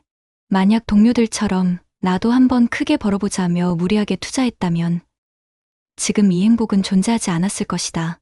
그는 퇴직 후에도 매일 아침 운동화를 신고 공원 산책을 이어갔다. 낡은 구두가 평생의 노동과 고단함을 상징했다면 운동화는 이제 새롭게 시작된 삶의 발걸음을 뜻했다. 공원에서 만나는 또래 친구들이 요즘도 얼굴이 좋아 보이네라고 말할 때면 그는 속으로 조용히 감사했다. 정혜석 씨의 이야기는 특별하지 않다. 누구나 할 수 있었던 준비였고 누구나 선택할 수 있었던 길이었다. 하지만 그 작은 차이가 은퇴 후 삶을 완전히 달라지게 만들었다. 지금 이 순간에도 수많은 50대, 60대가 월급 300만 원쯤은 기본이라는 착각 속에 살다가 은퇴 후 현실의 벽에 부딪히고 있다. 그러나 정 씨처럼 조금 일찍, 조금 더 꾸준히 준비한 사람은 정반대의 길을 걷는다.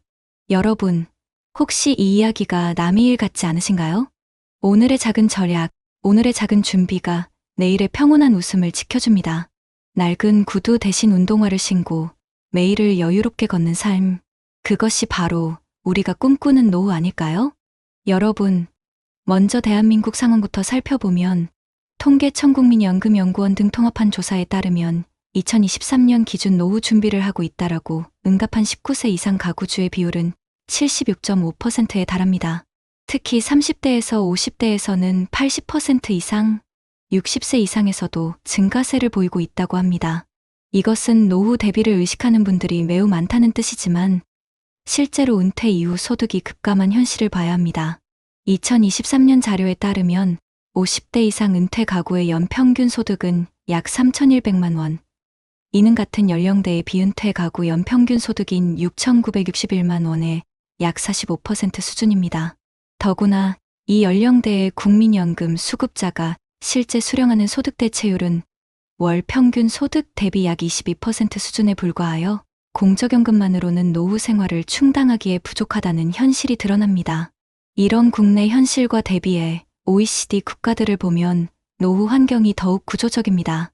예컨대 OECD 평균 정상 퇴직 연령은 현재 64.4세에서 66.3세로 올라갈 것으로 전망되며 노령 인구 증가와 기대 수명의 연장이 퇴직 연령 인상으로 이어지고 있는 추세입니다. 이에 따라 연금 재정의 지속 가능성을 위해 많은 국가가 퇴직 연령 상향 등을 추진 중입니다. 또한 OECD 보고서에 따르면 OECD 국가에서는 여성의 연금 수급액이 남성보다 평균 24% 낮아 성별 간 소득 불평등이 은퇴 이후에도 이어지고 있음을 지적하며, 이는 노후 준비에서 성별에 따른 차별적인 구조적 요소임을 보여줍니다. 게다가 전 세계적으로 고령화의 진전은 노인 부양비, 즉 생산 가능 인구 100명당 노인 인구 비율을 급격하게 높이고 있는데, OECD 국가들의 경우 1970년 약 7명에서 2010년 약 4명으로, 그리고 2050년에는 약 2명 수준으로 감소할 것으로 예측됩니다. 이는 사회 전체의 부담이 커져 노후 대비가 개인에게 더욱 절실함을 의미하는 지표입니다. 이 외에도 해외 사례를 보면 OECD 내 일부 국가는 연금 시스템을 공공형에서 개인형으로 전환하거나 민간 연금 제도를 강화하여 대응하고 있습니다. 그리고 OECD와 국제기구들은 연금 소득의 세제 혜택, 저축 유인을 위한 정책적 지원 강화의 필요성을 강조하는 자료도 있습니다. 정리하면 대한민국에서는 80% 이상의 중장년층이 노후 준비 의무를 인식하고 있지만 은퇴 후 실제 소득은 절반 수준으로 대폭 감소하며 공적연금만으로는 생계 유지가 어렵고, 고령화와 구조적인 시스템 문제는 이를 더욱 가중시키고 있습니다. OECD 국가들의 경험 역시 정상퇴직 연령 상승, 성별 연금 격차, 제도의 구조 변화 등 필요한 대비가 점점 더 강화되고 있다는 방향을 보여줍니다. 여러분, 우리 사례들을 통해 보신 것처럼 월 300만 원쯤은 기본이라는 착각이 현실과 얼마나 괴리 있는지, 그리고 대비의 유무가 은퇴 이후 삶을 얼마나 뒤바꿀 수 있는지를 확인하셨습니다. 그럼 이제 실질적으로 도움될 수 있는 정책과 해외 사례를 기반으로 한 솔루션을 공유드릴게요. 먼저 대한민국 정부와 지자체에서는 노후준비지원 서비스가 2021년 노후준비지원법 개정 이후 전국 광역기초지자체로 확산되어 부산광역시, 인천광역시, 서울 성동구, 경기 부천시, 전북 김제시, 강원, 춘천시, 대전 서구 등 9개 지역에서 신체정신 사회경제 등 전 영역의 진단, 상담, 교육, 기관 연계, 사후관리까지 찾아가는 노후준비 설명회를 통해 제공되고 있습니다. 특히 이 서비스는 단순 정보 전달이 아니라 실제 생활에 필요한 맞춤형 계획을 수립하고 지역 기반 네트워크와 연결해주는 토탈케어 형태라는 점에서 의미 있습니다. 또한 2025년 현재 정부는 노인 복지 정책을 소득 보장, 건강관리, 일자리, 돌봄 서비스, 주거 안정의 5축으로 재정비하여 제도화를 추진하고 있습니다. 기초연금과 장기요양보험은 전면 개편되었고, 각 지자체별로 교통비 할인, 의료비 지원, 에너지 바우처, 경로당 및 복지관 운영, 주거 특별 공급, 노인 일자리 사업 같은 지역 맞춤형 노인복지가 강화되어 전국 어디에 사는 어르신들도 최소한의 삶을 보장받을 수 있도록 체계가 마련되어 있습니다. 예컨대 65세 이상 노인 중 소득 하위 70% 대상에게 지급되는 기초연금은 안정적 소득 기반을 제공하며 노인 맞춤 돌봄 서비스, 재가노인복지, 경로당 활용, 주거 특별 공급 등은 각각 어르신의 일상 돌봄과 생활 환경 개선에 실질적 기여를 하고 있습니다. 뿐만 아니라 의료 접근성 개선을 위한 중앙지자체의 연계 정책도 확대 중입니다. 예를 들어 대도시 외곽이나 고령 인구 밀집 지역의 의료 접근성이 낮은 현실을 개선하기 위해 이동 진료 차량 모바일 밴 활용 같은 정책이 논의되고 있으며, 이는 노년층이 병원까지 이동하기 어려운 구조적 한계를 해소하는 데 기여하고 있습니다. 이러한 국내 정책들을 해외 사례와 비교하면 OECD 국가들은 노후 정책에 있어서 퇴직 연령 상향, 노령 종합 대책 수립, 연금 제도 구조 개편 등의 방향을 제시하고 있습니다. 예를 들어 OECD는 정상 퇴직 연령이 현재 평균 64.4세에서 향후 66.3세로 상승할 것이라고 보며, 이는 고령 인구 증가에 따른 노동시장 및 연금 재정에 대응 전략이라는 분석을 내놓았고, 여러 OECD 국가들은 연금 정책을 공공 중심에서 개인 민간 중심으로 재편하거나 재정 지속성을 위해 연금 개혁을 추진하고 있습니다. 또한 고령화 대응을 위한 해외의 종합 대책을 살펴보면 AARP 국제 사례 기반의 노령 정책 계획 Healthy Aging Plans 중에는 고령자 차별 해소, 응급 상황 대응, 백신 접근성 보장, 물리 정신 건강 강화, 세대 간 교류 확대 등을 모두 포함해 노후 삶의 질을 높이는 전방위 전략이 소개된 바 있습니다. 중국의 농촌 노인 연금 도입 사례에서는 연금 수급 이후 건강 상태, 이동성, 자가 간호 능력 등이 통계적으로 유의미하게 향상되었다는 연구 결과도 있습니다. 정리하자면 지금 소개한 국내 정책들은 어르신 맞춤형 노후 준비에 초점을 두고 있으며 기초연금, 노후 준비 지원, 의료 접근 개선, 지역 돌봄, 일자리, 주거 안정 등 실질적 생계 기반을 다지는 데 초점을 맞추고 있습니다. 해외 사례들도 퇴직 연령 조정, 연금 구조 개혁, 응급 체계 강화, 고령자 건강 강화 등을 통해 노후의 불안 요소를 해소하고 있습니다. 여러분이 직접 힘이 되실 수 있는 방법은 가까운 지자체 노후준비센터나 복지관에 문의하여 노후준비 상담을 받으시고 기초연금 신청, 돌봄 서비스 연계, 의료 지원 활용, 그리고 공공 일자리나 주거 지원 정책을 차근히 확인하고 활용하는 것입니다. 이제는 더 이상 나만 몰랐다가 아닌 내게 꼭 필요한 정책을 찾아 나를 지킬 수 있는 시대입니다. 이 영상이 여러분께 작은 실천의 계기가 되길 바랍니다.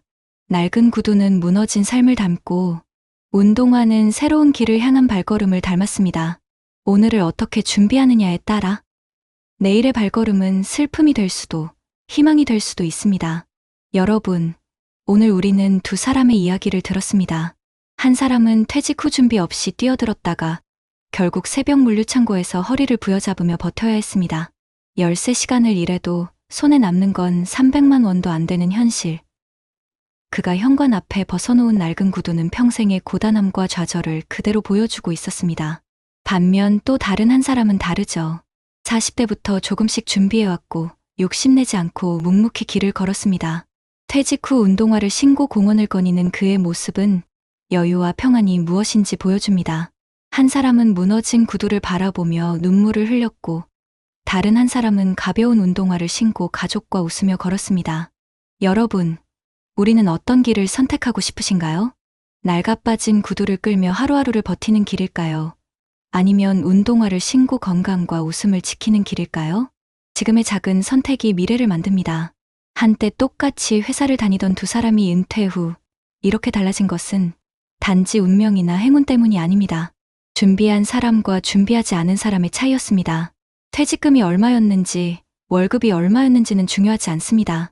중요한 건 지금 우리가 어떤 마음으로, 어떤 준비를 하고 있느냐입니다. 오늘 저녁 가족과 함께 앉아 앞으로 어떻게 살아야 할까라고 대화를 나누는 것, 매달 조금씩이라도 저축하고 연금에 가입하는 것, 건강을 위해 술자리를 줄이고 걸음을 늘리는 것, 이 모든 작고 사소한 선택이 모여서 우리의 노후를 완전히 바꿔놓을 수 있습니다. 혹시 지금 마음이 불안하시나요? 나는 너무 늦은 게 아닐까라는 두려움이 드시나요? 아닙니다. 지금 이 순간이 바로 가장 빠른 때입니다. 우리 인생의 낡은 구두를 더 이상 닳게 내버려 두지 말고 새로운 운동화를 신을 준비를 시작해야 할 때입니다. 여러분, 50대의 선택이 60대를 바꾸고 60대의 선택이 70대를 바꾸며 70대의 선택이 남은 생애를 바꿉니다. 지금부터라도 우리는 달라질 수 있습니다. 오늘 이 영상이 끝나면 잠시 눈을 감고 스스로에게 물어보셨으면 합니다. 나는 어떤 발걸음을 내딛고 있는가? 낡은 구두인가? 새로운 운동화인가? 눈물이 핑 도는 이유는 우리가 이미 답을 알고 있기 때문입니다. 우리는 누구나 사랑하는 가족과 함께 웃으며 노후를 보내고 싶습니다. 우리는 누구나 존엄을 지키며 당당히 나이 들고 싶습니다. 그리고 우리는 누구나 행복한 내일을 꿈꾸고 있습니다. 이제 그 길을 향해 작은 발걸음을 내딛어 봅시다. 오늘 이 순간의 선택이 내일의 웃음을 지켜줄 겁니다. 여러분의 낡은 구두가 더 이상 고통의 상징이 아니라 살아온 세월의 증거가 되길 바랍니다. 그리고 여러분의 운동화가 새로운 길 위에서 희망을 향해 가볍게 걸어가길 바랍니다. 함께라면 우리 모두는 더 이상 두렵지 않습니다. 여러분, 오늘의 선택이 내일의 기적을 만듭니다. 이제 우리 모두 희망을 향한 한 걸음을 내딛어 봅시다.